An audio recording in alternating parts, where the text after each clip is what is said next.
Most of you heard about MRI, which is a major advance compared to others such as X-ray and CT scan.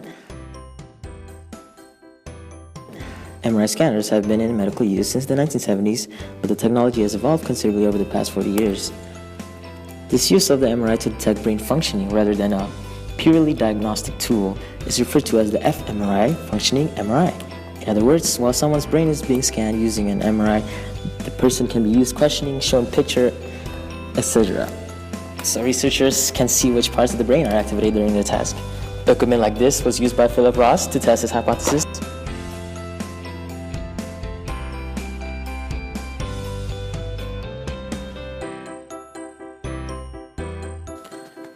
fMRI might be employed for uses beyond medicine, such as detecting the brain structures involved in human thinkings, emotions, motivations, and behaviors.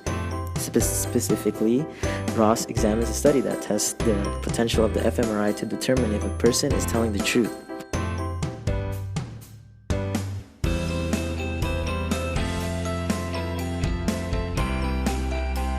The brain is being observed and the subject tells the truth. One part of the person's brain will light up, the part containing the truth.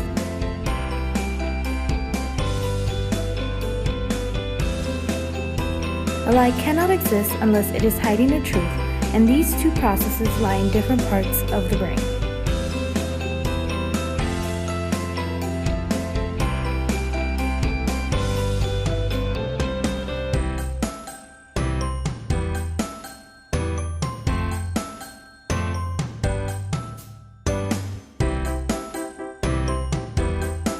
The method was fundamentally simple. Participants were asked to select one of 3 envelopes, all of which contained the 5 of clubs and a $20 bill. They did not know the contents were all the same. Then asked to memorize the card and return it and the money to the envelope and conceal it in their pocket. They were told that if they could successfully keep the card a secret from a computer that could analyze their thoughts, they could keep the $20 bills. Other participants received the 2 of hearts, about which they were instructed to tell the truth and not conceal what card they had.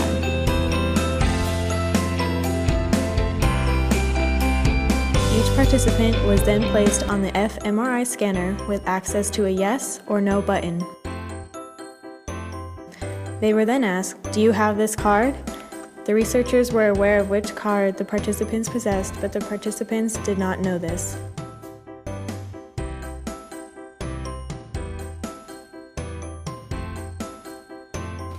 Findings from the fMRI scans were clear. Participants who told the truth utilized only one brain region. Participants who lied showed 2 brain regions in action.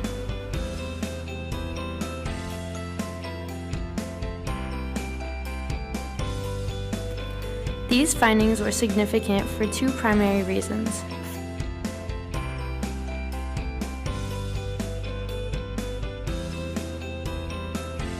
First, they demonstrated that MRI scanning may have important uses beyond medical diagnosis and perhaps could become a foolproof lie detector, the results of which might eventually be allowed in court, in much the same way as DNA has become an accepted way of proving or disproving certain crimes.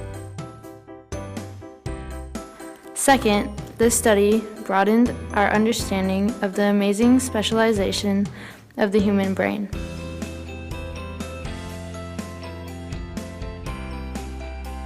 If you look at a human brain, it appears to be no more than a mushy mass of cells and tissue. But in reality, your brain is extremely specialized, reserving specific regions for specific tasks. Your brain has a multitude of specialized regions that are assigned specific jobs, for recognizing faces, to speaking, to planning, and problem solving, and so on. In this particular study, you saw one region dedicated to telling truth and another dedicated to lying. In conclusion, the applications and utility of the fMRI to help us understand how the brain works, whether it be relating to lie detection, psychological brain disorders and injuries, or revealing variations in how the brain of people or groups of people are wired, are still largely unrevealed. Now, neuroscientists have the fMRI and other non-invasive tools to study, diagnose, treat, and cure brain-related disorders far more effectively than ever before, and perhaps even record your thoughts.